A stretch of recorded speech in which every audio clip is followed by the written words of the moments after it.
just don't want to be a reanimator deck in a world of Deathrite Shaman. It's like the absolute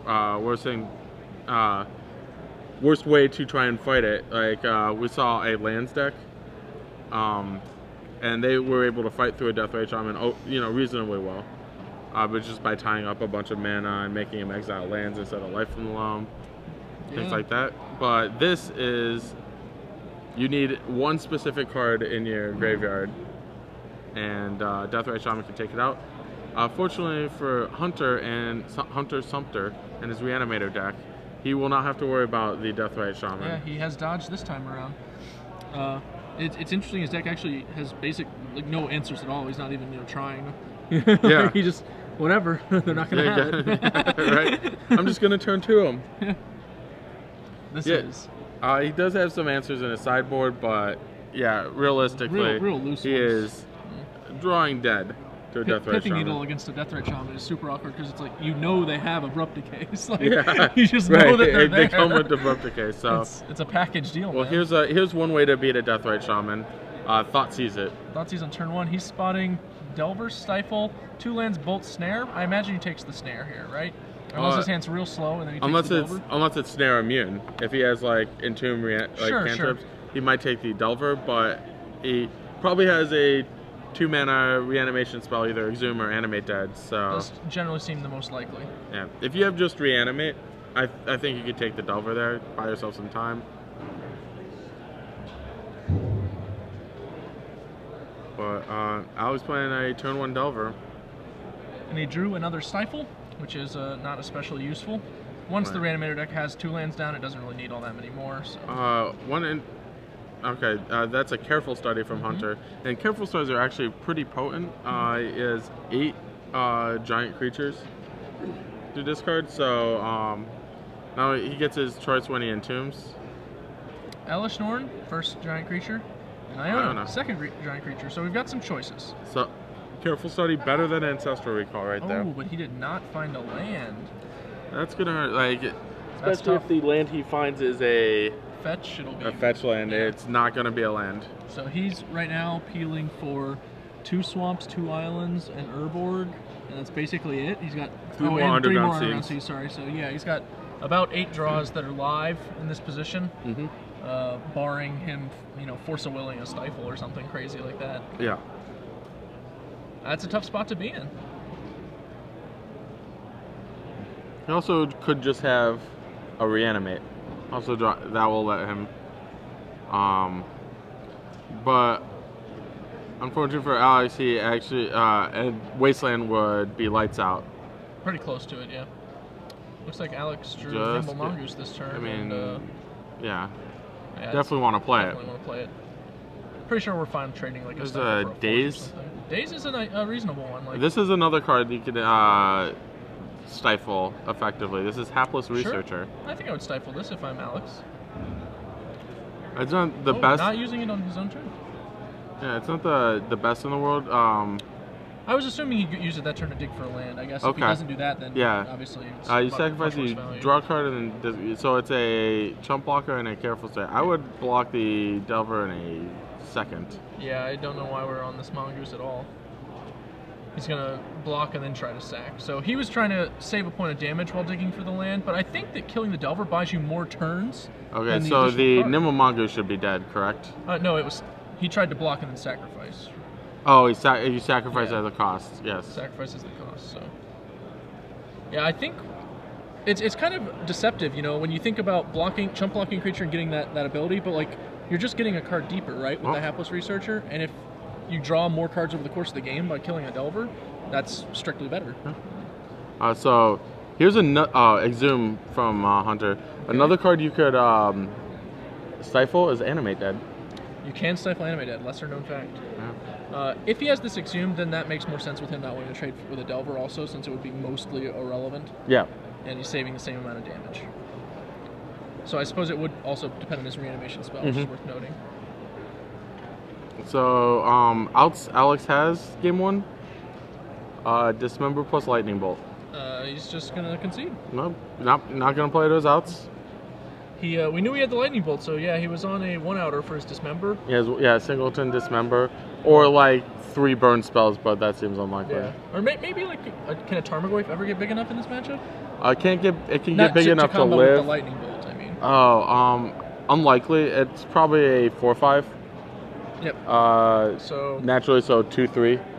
Yeah. Still need the combo with like dismember. double lightning bolt, but yeah. Okay. Going to sideboards, Hunter has 2 Flusterstorms that I expect he would bring in, and maybe he might tweak his reanimation targets. He might want like an Inkwell Leviathan or Blazing Archon, as opposed to like Angel of Despair. Those both seem pretty reasonable. Yeah, Angel of Despair pretty unimpressive against the Rug Delver deck, I think. Angel of Despair is more impressive against the crazy decks we've seen that have like wild permanents. Yeah. Angel of Despair destroys any permanent. At its best against the various show and tell decks. Yeah, because it's show and telling an Angel of Despair. You've seen Goblin decks of all things with Angel of Despair. No way to cast it or reanimate it. I'm one of those Goblin decks. Yeah. I've been one of those Goblin decks. I should say no more. No more. Had enough. What do you like on Alex's side? On Alex's side, he doesn't have really a whole lot for this specific matchup. I could see him. He's got these red elemental blasts, some spell pierces, maybe diverts. I feel like you don't want too many of the same kind of style soft counter. Obviously, divert is not that great against actual reanimator spells because you have to have another creature. But if you're trying to fight counter wars, I could see maybe counter wars also discard like Thoughtseize. Yeah, Thoughtseize me. That's a good one. Thoughtseize you. Yep. But spell pierce seems like a lock, and red elemental blast. While it doesn't counter like the spells you really want to counter, it's still probably a better card than some of this other stuff. Red Elemental Blast and Pyroblast can be very awkward when you're playing against discard spells. Yeah. There are only 4 there's actually only 2 Thoughtseize in Hunter's. Not that Alex knows that. Yes, of course. But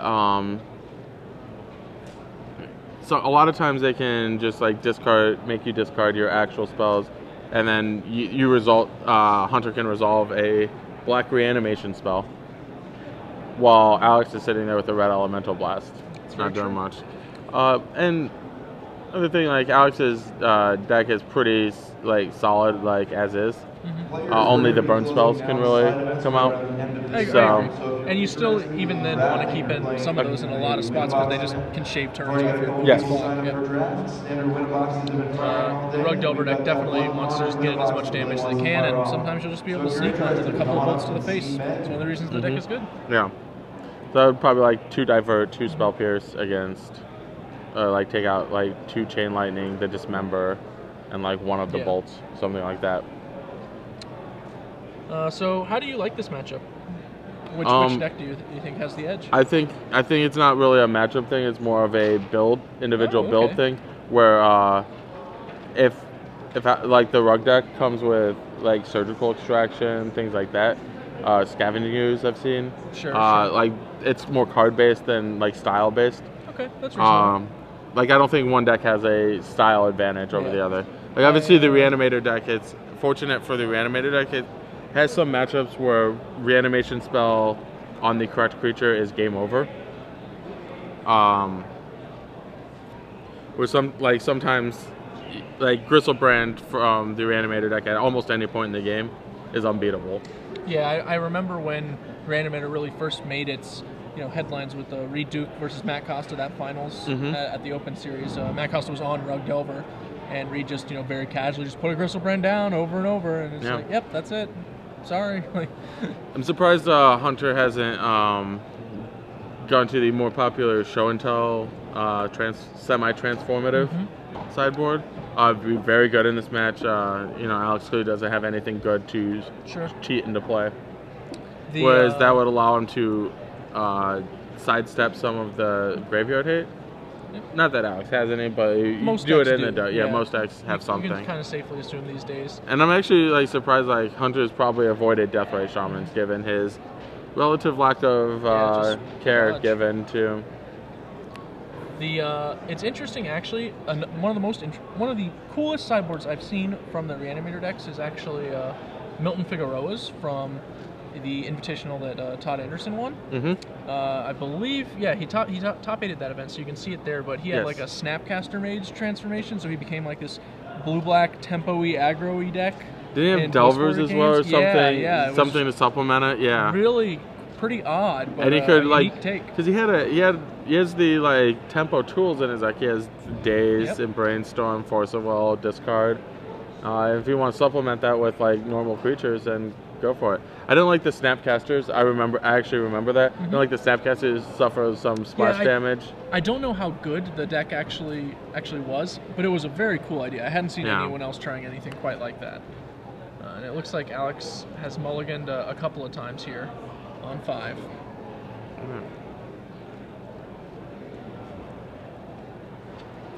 So Alex with a land and a pass. Yeah, Tropical Island and a pass means he obviously has no Delver and no Nimble Mongoose, because he would play both of those cards. Right. Every once in a while you want to hold up for a Stifle. If that's what you don't have other things going on, and you like a little land heavy. I think that's actually kind of reasonable. When you're on a 5, you might just be hoping to like catch your opponent when they just happen to keep like that 1-laner fetch or whatever. Yeah, exactly. But it's definitely dicey. But Underground Sea from Hunter, and a pass from him. I think he is legitimately considering discarding. Yeah, I think so too. Yeah.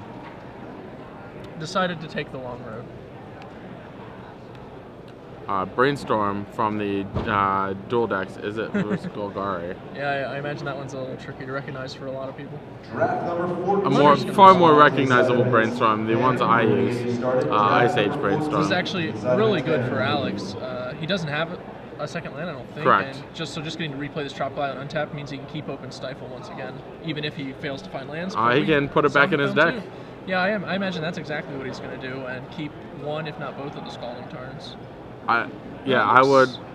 If I were Alex, I would put back the Tropical and the. I think he's just. That's odd. I guess he figures he's going to get the shuffle anyway, but the second shuffle. The second shuffle is really good as well. Yeah, I don't think you want to get rid of that second fetch land when you have another Brainstorm in your hand. Yeah, absolutely. I'd much rather have a fetch land on a Tropical Island if I'm Alex right here. Interesting to see Alex to keep in at least one Lightning Bolt. I know some players would go on, if they don't have anything to kill, don't bring the bolts, but I think it's actually a very important part of the Rug arsenal. I imagine he boarded lightly, like two Spell Pierce and might 2 blasts for like the 2 Chain Lightnings and 2 bolts or something like that. Or the Dismember and a bolt. Right, something like that. One of the most frustrating things for me is like saying Forked Bolt. Because the burn, when I've made the finals of the Legacy Open in Phoenix last year, and one thing I would do is burn people from 9 routinely. Sure. Just wouldn't happen, but like I had to assemble 9 points of burn, and it's a lot easier to do when you're doing it with Chain Lightnings instead of. Yeah, that's very true. I think the Forked Bolt is really only if you're expecting a lot of Maverick, which is a deck that has almost completely died out at this stage. And Legacy is such a format that you can't expect things reliably. That's also very reasonable. Yeah, you just want to play the more powerful card a lot of the time. Right, exactly. When in doubt, play the better Magic the Gathering card.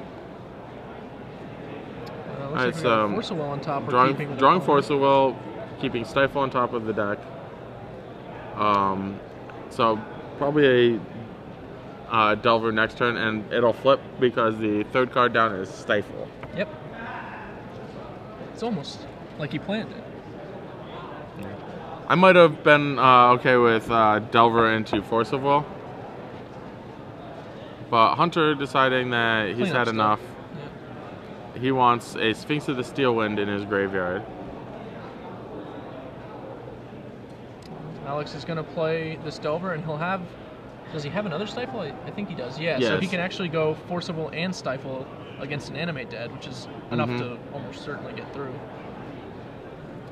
End step Brainstorm.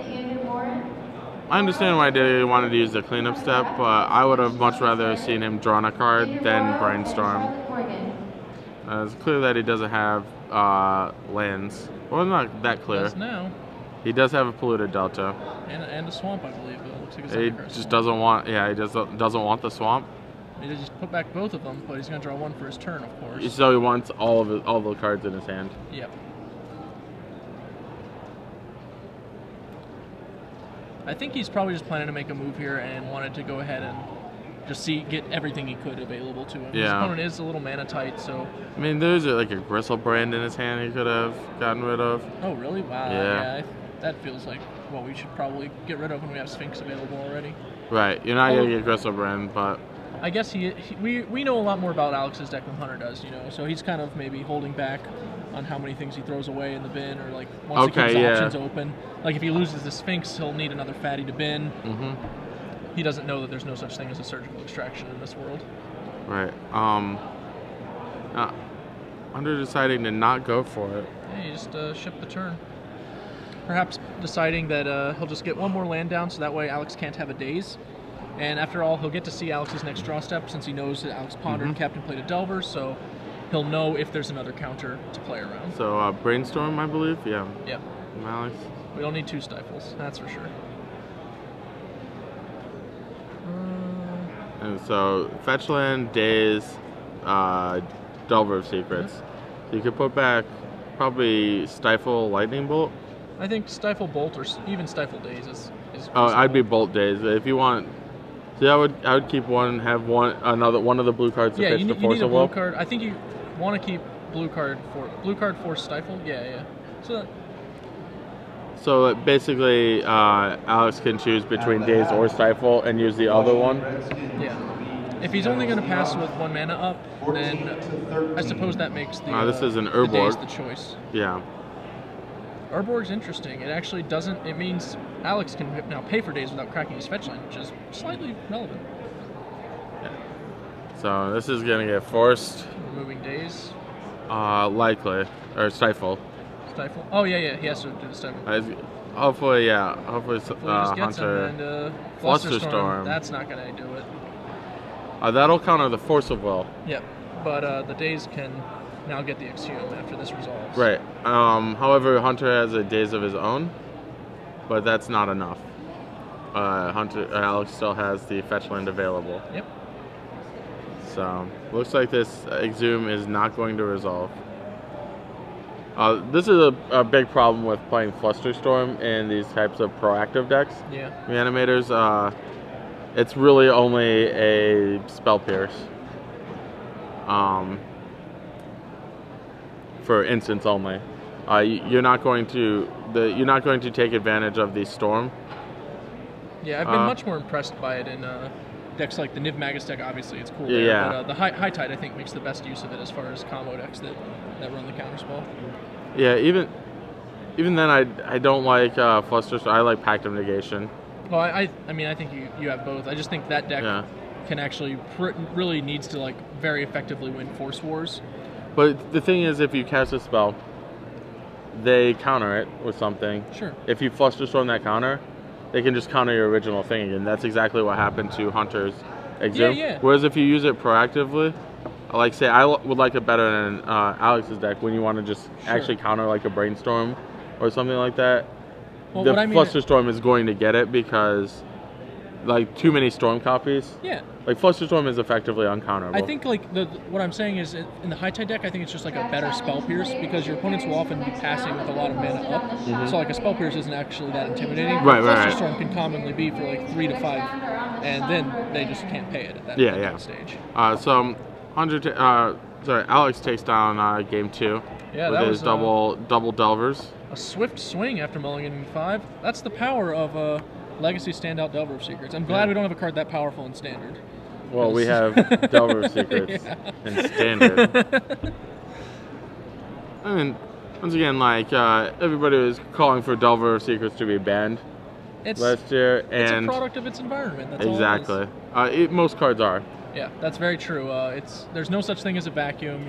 It's just what surrounds you, and Delver is surrounded by the likes of Brainstorm, Force of Will, Legacy. Super cheap, effective cards. Whereas and you don't see much. Last match notwithstanding, you don't see a lot of Thragtusk in Legacy. Not a lot. Some. Apparently, Clearly see some. But simply because like the format's quicker, the mana costs are cheaper, and you gotta keep up. And you can't get to 5 mana in a format of Wastelands and whatnot as easily. One of the things Wizards has done actually recently that I think is really cool is a lot of the cards they're printing are, making their way into Legacy. Not or I shouldn't say a lot, but a greater percentage than one might expect. You know, like when you got little Right. players like Delver, Snapcaster Mage, Deathred Shaman, Thragtusk, these cards aren't like warping their other environments really. Delver came pretty close, obviously, for a while there.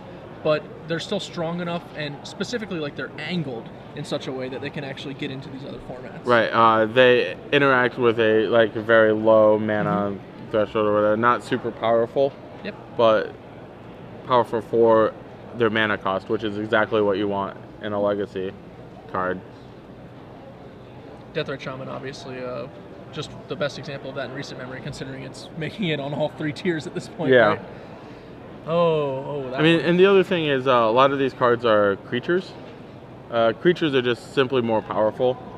It's very rare that you see a spell. Yeah, it's tough. Breaking. The notable exception being Abrupt Decay. Yeah, Abrupt Decay is everywhere in Legacy, but literally almost everything you want to kill is killable, and the uncounterable clause is far more relevant. Yeah, I think the uncounterable clause really makes a lot of those cards significantly stronger consideration for Legacy. Yeah, absolutely. Yeah. Interestingly, the other cards are also making that jump. Supreme Verdict, obviously people thought it would be a pretty reasonable card against Rogue Delver and Merfolk, and it's played some role for Legacy. I think it's better than actual Wrath of God. Yeah. Even when it's not good, it's still a blue card. I think that's a legitimate thing, because you can only draw so many Swords of Plowshares before it's really hurting you. Right. Interestingly, I've also seen Counterflux catching on a bit in Modern, as it's a counterspell that Splinter Twin can't really defend itself very well from. Oh, you're just like, Exarch? No. No, nice to spell. Thanks. Yeah. Okay. So don't keep on Modern too much. It looks like. Yeah, it's a really recent card I've seen. I think trying to remember the exact name. There's an Isochron Scepter deck that's been boarding it and doing reasonably well. Psy 199 Ors has been playing it. On Magic Online. Yep. And I definitely, as soon as I saw it, I was like, yeah, this seems like a very reasonable spot to be playing this card. And then it's like, Twin, no. that's the last word, if you catch my drift. Yeah. So, one thing, when I picked up Rogue Delver, I read an article on Star City Games. It's in the archive. It's probably about a year old now. But it was by Drew Levin, and it broke down how to, play Rogue as a Legacy deck.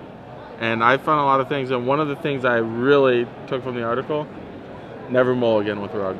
You should probably keep like 80 to 90% of your hands. I remember him talking about that, because so many of the cards are just cantripping or trading. Very interchangeable, and it may not look good, but yeah, Alex is seemed to broken, and there's also no way to replenish your card supply. Interestingly, in that last game, I think Hunter's Waiting may have actually wound up costing him pretty significantly. Yeah, absolutely. Considering he had a daze, and his daze was invalidated once Alex was able to actually put together that third land. Yep. If he'd gone with his potential cleanup step plan on turn 1, who knows what could have happened.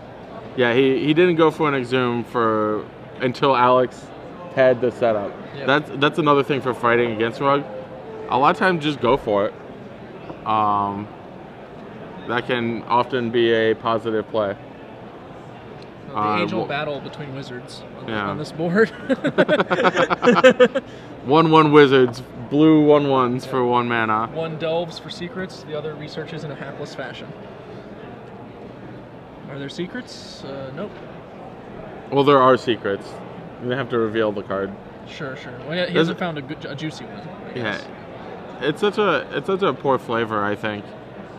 I think when you delve for secrets, you should look for cards that you don't have to reveal. Keep it secret to yourself. Maybe that's how they saw the card playing out. That's how it works for me. Is that? Everything stays a secret. Maybe on the front side, he is keeping his secrets. Yeah. But on the flip side, he shares the secrets with the world. On the back side, he's definitely a little out there. Alex did fetch this turn rather than play. I believe he had another land in his hand, so burning one of those fetches, but thinning the deck in the process. Yeah. Doesn't have a brainstorm, so not so bad. There's still like brainstorms in the deck. Yeah. I generally do prefer to hold the fetches, especially with a Delver in play.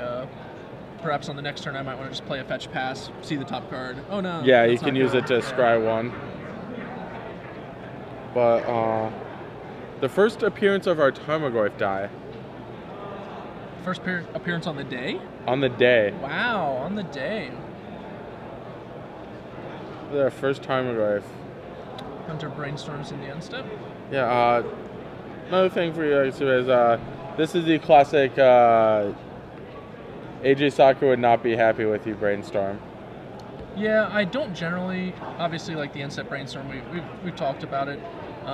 In a combo deck like Reanimator, I think it can be a little more forgivable since you're often trying to like just untap and nut them. Yeah. But it's definitely the worst way to get maximum value. Yeah, you're not getting value. If your hand is very excellent and you just need a card.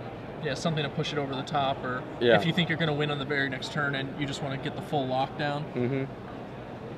Like if you think the next turn is like the most important turn of the match. Basically, if casting it later isn't going to significantly affect your chances of winning, then you can cast it not down. really a downside to casting it down. Right. Yeah. I think that's a relatively succinct way to put it.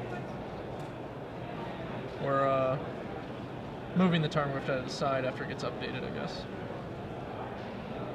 So it looks like Hunter's a little on the flooded side. Hunter is making that monster grow for Alex. Yeah, what a guy. It looks like a creature's probably gonna Angel of Despair and Inkwell and an artifact. Wow, and an artifact. That guy just went what a sweetie bear. Alex cast a Squire and he's untapping with a 4/5. Yeah, I believe 5/6. 5/6. Yeah. What a clock. Actually might just legitimately be putting Hunter on a 2-turn clock from 1/1 and 1/2. The hapless researcher might have something to say about that, but he might. We'll see. He hasn't been very wordy thus far.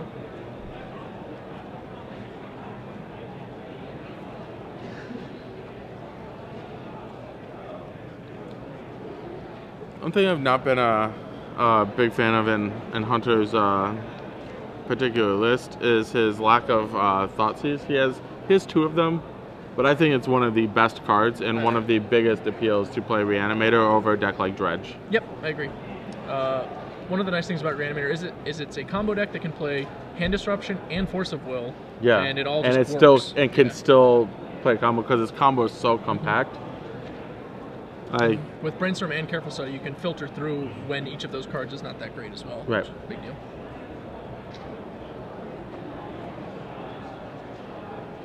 Exactly the sort of thing I think most people were afraid of when Entomb got unbanned. Yes. It's not as bad without Mystical Tutor. Yeah, I think it's a it totally was a monster. Deck, but yeah. It is one of the better combo decks because of exactly how it does business. Yeah. We did draw a Brainstorm as we surmised might occur, and we still got that Volcanic Island. Yeah, we do not have a way to fetch away whatever we put back. It looks like Alex has a Delver, but he's a little concerned with putting back his days or his Spell Snare because those are his only like relevant spells for interaction. Yeah. Yep. He's gonna. It looks like he did not. Yeah. With it. Yep. Block and sack. Yep, that's fine. He may even just keep the 1/1 as his Force of Will, blue card, because that way he can hold on to. Yeah, that's reasonable as well. An additional mode of interaction. I think that's fine with a 5/6 Tarmogoyf down. Yeah, I mean, playing an additional creature doesn't change the clock, but Alex disagrees. He's going to likely play considering it. Yeah, I really don't think it would. Plus, it's a mana for days if you have to, cast that Spell Snare. Yep. Alex arrives at the correct. I think the correct choice. I think it's a good play by Alex. Like his impulse was like, this Delver of Secrets. I should play it. Yeah, it can attack. But in reality, Hunter's at 16, facing down 8 points of power. And that Delver of Secrets is not going to change the clock, and it has value in Alex's hand.